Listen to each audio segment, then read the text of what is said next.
This video will prepare you for the process of identifying your heart virtue through the online assessment. We're going to be here for a few minutes, so try to disconnect your cell phone and prepare yourself to not be answering it or be having any distractions by anything outside the room. And really stay focused.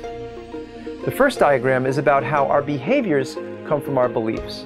You would agree, right? We behave the way we behave because of the way we believe.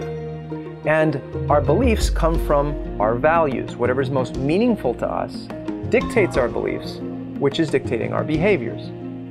Now let me ask, where do your values come from? Most people would say parents or family or my environment, school, religion, church, things like that. But what we know about the people that were heroes is they were living in alignment with something inside themselves. So notice where those answers are coming from. Our parents, school, from outside of us. What these heroes throughout history did was they lived in alignment with something on the inside. So our values are actually being dictated from inside us, something I call a virtue. The difference between our virtues and our values is that our virtues are so meaningful we're literally willing to die for them. Values are meaningful to us, but we'll sacrifice our values. Our virtues are non-negotiable. So, living life from the inside out, which is what the first diagram is about, means identifying what your heart virtue is, and then living in alignment with that. Now, why is it we don't know our heart virtue? I mean, here I am telling you that this thing's so important you'll die for it, and why haven't you heard about this before? Well, the answer is because you were raised by your tribes. We're all born into a tribe called family. There is one word that children hear more than any other word throughout childhood. It's the word no. So, here's a 2-year-old. Remember when you were 2, you're like, yes, I love my life, and you're having a great time, and then all of a sudden you hear no. Now, wouldn't it be great if a 2-year-old could say, excuse me, I realize you have your own belief system, I've got mine, frankly, I'm having more fun than you, so why don't you back off, you might learn something. But a 2-year-old can't say that, can they? When a 2-year-old's told no or don't, they sort of fold in on themselves and they go, oh my God, what's wrong with me? And so here is where we develop a blind spot around our heart virtue. You see, it's so painful to know what's meaningful to me and not be able to go after it, that I would rather not know what's meaningful to me. So our heart virtue is being dictated from inside us. It's dictating our values, beliefs, and behaviors from inside us. However, we don't know what it is because our psyche forms a blind spot. So the one thing that's most meaningful to us, that we're willing to challenge the system for, is the one thing that we will develop a blind spot about. We'll forget it. We'll literally take the things that are most meaningful and dismiss them because in order to survive in a tribe, you're constantly sacrificing what's most meaningful to you for what's most meaningful to others. So, we have a heart virtue driving our values, beliefs, and behaviors, but because we were raised by tribes, we don't know what our heart virtue is. If I were to ask you where your life is on a scale from 1 to 10, what would you say? Most people would say about a 7. That's the normal answer. You might say like a 4, and if you did, that would be low. And if you told your friends, gosh, you know, my life's pretty bad lately, it's like a 2, what'll happen? They'll try and cheer you up. They'll say, oh, it's not that bad, come on. So you'll see that when you're down, your tribes will pull you up into what we call the comfort zone. That's 6, 7, or 8. Anything lower than this is unacceptable, so your tribes will raise you up. But if you tell the exact same people that care so much about you that they'll pull you up, that you have an amazing project that's going to make a lot of money, it's make a huge contribution to humanity, what'll they say? Are you sure you want to do that? You know, I just don't want to see you get hurt. Have you ever done this before? You sure you got the money for this? In other words, they'll pull you down. They don't mean to, but they want you to play it safe in that comfort zone. So notice that when you're living your life at a 9 or a 10, the people that are normal around you will pull you down. They'll pull you up when you're down and down when you're up, and this forms what we call the comfort zone. And here's what's really funny. You're probably watching this video because you can't stand mediocrity and status quo. What we would like to do is identify your heart virtue so that you can step out of that mediocrity and live up here in this passion zone. In order to do that, we're going to take an inventory of the most meaningful and beautiful moments of your life. Have you ever been sitting in a theater watching a movie that's so beautiful and so meaningful, it's like, yes, that's the way life should be?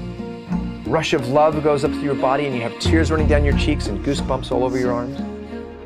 That scene in the movie that just literally overwhelms us with beautiful emotion. Well, the reason that scene basically gives us that experience is because the theme in that scene is directly in alignment with the theme of our heart virtue. So, what if we were to take an inventory of those goosebumps moments, a movie, a book, a human being? If we take that inventory, we would start to see a theme running through them, and that theme would be your heart virtue. But there's a second experience we have, as powerful and as profound, and completely unavailable for manipulation. Have you ever been so angry it surprised you could get that angry? So angry you said things you wish you hadn't said? You did things you wish you hadn't done? Everyone's had that experience. But here's my point. Listen carefully. When you're enraged, would you be angry if you weren't committed to something? Isn't it true that every time you've been enraged, you've been committed to something beautiful that's either being blocked or violated? The way we take the assessment is to take an inventory of your goosebumps, and then we go back and take an inventory of your rage moments, and that helps us fine-tune what the heart virtue is. Because when your heart virtue is being fulfilled, you feel goosebumps, and when it's being violated, you become enraged. And we've all had those experiences. And keep in mind, your heart virtue doesn't change from the day you're born till the day you die. So I can take an inventory of goosebumps or rage moments from childhood or adulthood or any time and identify your heart virtue. If we're going to do that, we want to make use of your second nervous system. Here's the third diagram. Did you know you had two nervous systems? Most people are told they only have one. Neurocardiologists have found that most of the cells of the heart are neural cells, not muscle cells as was previously believed. They are identical to the neural cells in the brain, operating through the same connecting links called ganglia, with the same axonal and dendritic connections that take place in the brain, as well as through the very same kinds of neurotransmitters found in the brain. In other words, there is a brain in the heart. This fascinated me, so I did a little research and I found out that not only do we have a brain in our heart, our lungs, kidneys, liver, stomach, and intestines are all packed with neural tissue. We probably have more brains from the neck down than from the neck up. And that is our second nervous system.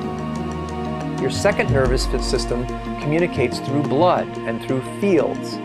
When I was studying quantum physics in school, we learned about field theory. It's very interesting to note that your brain puts out an electromagnetic field that can be detected about 2 inches away. And your heart, every time it pounds, puts out an electromagnetic field that goes out about 30 feet. So, our heart is a very, very powerful part of our nervous system. In fact, for most people who are living a really fulfilling life, their heart is the compass for life, not their brain. Now, I'm not saying it's not important to be smart or to use your brains. We want to be reasonable in a lot of things that we do, but when we really want to live a fulfilling life, that means being unreasonable. So, our second nervous system is living here in our torso, not here in our brain. And if we're really going to go through this heart virtue process of identifying your heart virtue, we're going to want to use your second nervous system because that's where what's most meaningful is stored. Our first nervous system is committed to being reasonable, and therefore it doesn't want to take risks. It wants things to make sense, and it wants to constantly be scanning for danger. It's committed to survival. But our second nervous system is committed to living a meaningful life. It wants to do something beautiful. It wants to make a contribution. And so therefore, it wants to take risks. So notice that not only do we have two separate nervous systems, these two separate nervous systems are working against each other. One doesn't want to take risks, namely our brain, and the second does want to take risks, our heart. And if you're going to have a fulfilling life, it's probably going to have a whole lot more to do with your heart and what's going on in your torso than your brain. And our last diagram is about Maslow's hierarchy of needs. Remember this? You learned about it in school. Maslow basically said there are basic needs, which are basically the need for food and water, and we will seek this first. Until food and water is handled, we won't climb up this pyramid. The second level of needs is for shelter. The third level is for social belonging. And at the top of the pyramid, Maslow had self-actualization. So let's tie these four diagrams together. There are two paradigms, two waves of going through life. And the first is the normal way. And here's what it sounds like. Let's modify your behaviors by reasoning with you so that you fit in and survive. It's the green line here. The second way to go through life is, let's identify what's most meaningful to you, living in your heart that gives you goosebumps and rage so that you end up self-actualized. That's the red line. So what we want to do in this heart virtue assessment is start you on the process of identifying what's most meaningful to you, living in your heart that gives you goosebumps and rage, and that's our magic window, by the way. We're going to take an inventory of your goosebumps and rage moments so we can identify how you can be self-actualized. Now you're ready to take the heart virtue assessment. Enjoy the process.